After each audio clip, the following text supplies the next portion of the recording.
Picture Jerusalem at dawn, the city slowly waking as the first rays of sunlight spill over its ancient rooftops. Its ancient stones, worn smooth by centuries of prayers and footsteps, glow under a new sun, as if holding secrets from every era. Today, two flags flutter above the Knesset, the blue and white Star of David and the red, white and blue stars and stripes side by side, a striking symbol of unity. This isn't conquest or occupation. It's a symbol of a new alliance, a fusion of destinies and shared dreams between two powerful nations. What if the spirit of the Crusades never truly died, but instead evolved, adapting to the modern world in unexpected ways?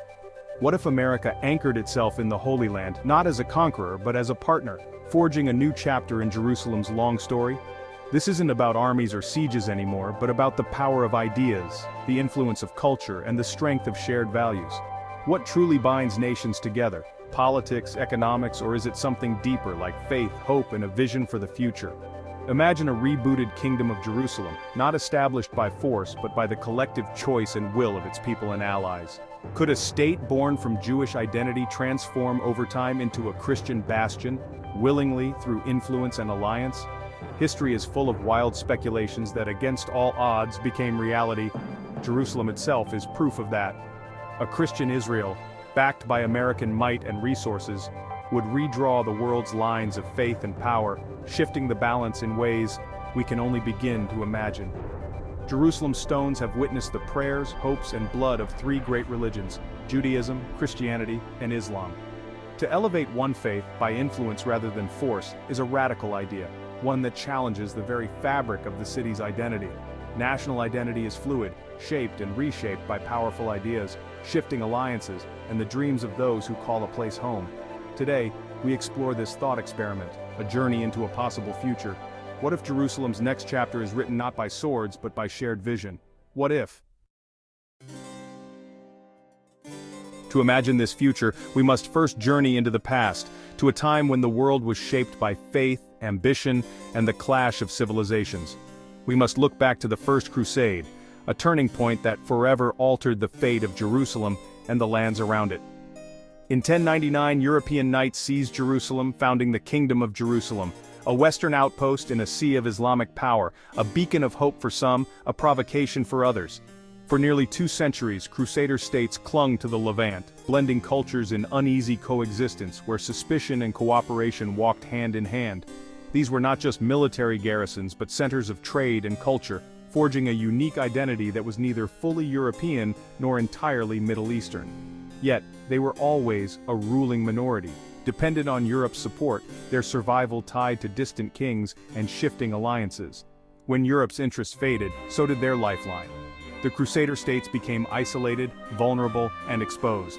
The Mamluks, sensing weakness, dismantled the Crusader States, culminating in the dramatic fall of Acre in 1291, a moment that marked the end of an era. The dream of a Christian kingdom in the Holy Land ended, leaving behind only ruins and memories. The lesson is clear: an isolated outpost cannot survive without a powerful, committed patron standing behind it. The Crusader States fell because their sponsor turned away, their fate sealed by neglect as much as by enemy swords. This history is both warning and blueprint, a story written in blood and stone echoing through the centuries. It shows the peril and potential of planting a Western-aligned state in the Middle East, where alliances are fragile and the stakes are high. Survival demands more than walls; it needs purpose, vision, and unwavering support from those who claim to be allies.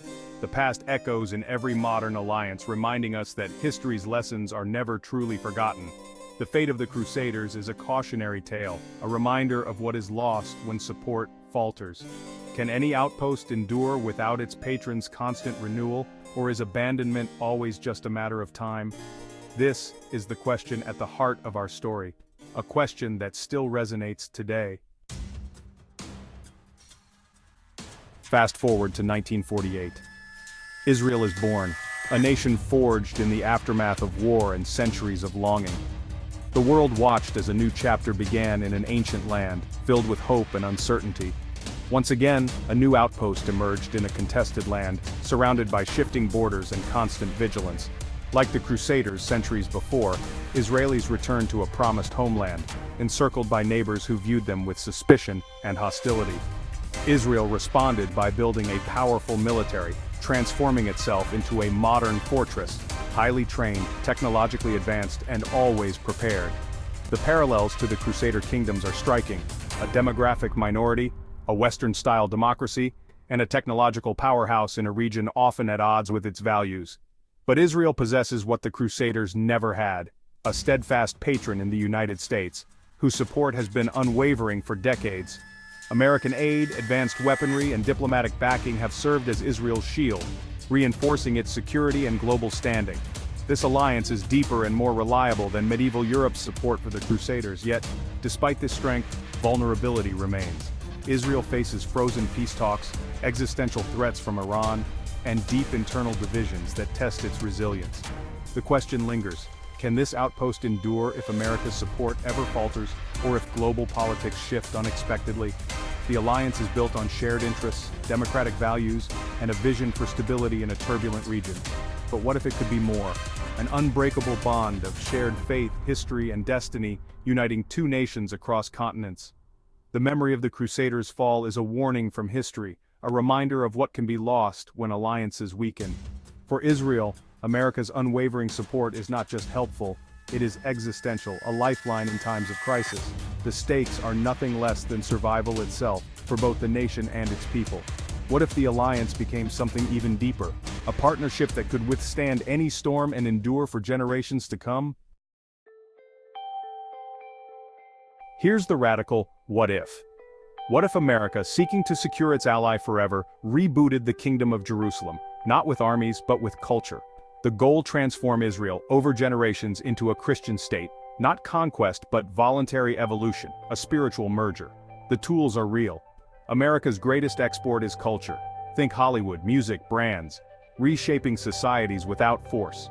Imagine vast American-funded education, scholarships for Christian converts, new churches and hospitals.